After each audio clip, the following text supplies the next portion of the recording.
waba ingane before afika kaMseleku awukwazi manje wena lo usakwazi lo angisho ukuthi angikwazi yakho nosenzani-ke manje iy'limi angiphiki ukuthi kwaba nengane angiphiki lokho yabona alright okay ngaphambi uMakhumalo ayofika kaMseleku yeah wayengenayo yini ingane yakhe nomuntu wakhe uyazi wena ufuna ngifakaze ini na awazi yini uyisuswe nawe uyayiqala leyo nto awuyazi nhlobo it's okay angiqali leyo nto thank you soqedeni okay so ku-season 8 episode 14 uMusa washo ukuthi uMakhumalo njengoba bekafika kwaMseleku bebamfihla and i-present yakhe bungamelanga yaziwe so bekafana ne-side chick and she couldn't fall pregnant and njengoba bungamelanga ameet him Musa wayifihlele ini bekafihlele uMacele noMayini and bungamelanga abantu bathole ngaleyo ndaba leyo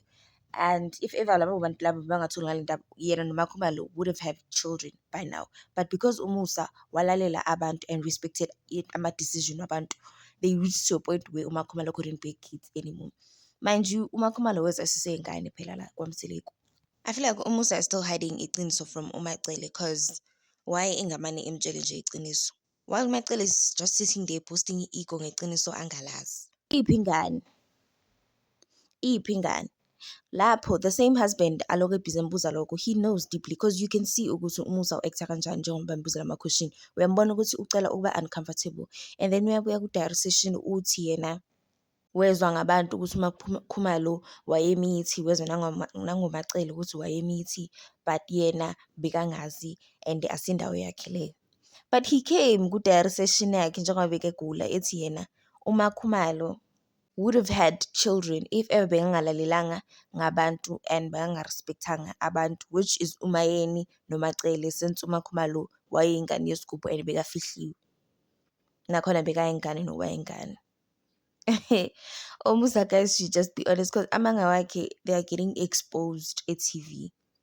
and I expose uMacele because umbuza straight nje into akageji and now uMacele it was not her place ukuthi akhulume indaba zakaMakhumalo on a national platform not having enough information to confirm ukuthi kwakungasiyingane kaMseleku na because uMseleku once cheated no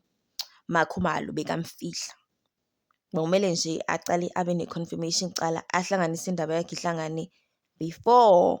aze e-TV sekazositshela ukuthi ya wayenengane nepartner yakhe ya-then while uMakhumalo ufike kwaMseleku eyingane. Hey guys,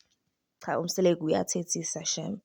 yenza ukuthi sikhulume kakhulu. What are your thoughts on this guys? I think uMseleku should just be honest nabafazi bakhe from now on because everything aloku ebhizi ecamba amanga kubafazi bakhe egcina seyim-expose e-TV and uMacele should just focus on a marriage ayekele nje abanye abafazi ahlukane noMakhumalo nokuthi uMakhumalo uzalile or akazalanga because at the end of the day akangeni ndawo lapho. I understand ukuthi umfazi wakhe but ezinye izinto zine-limits. Thank you guys for watching.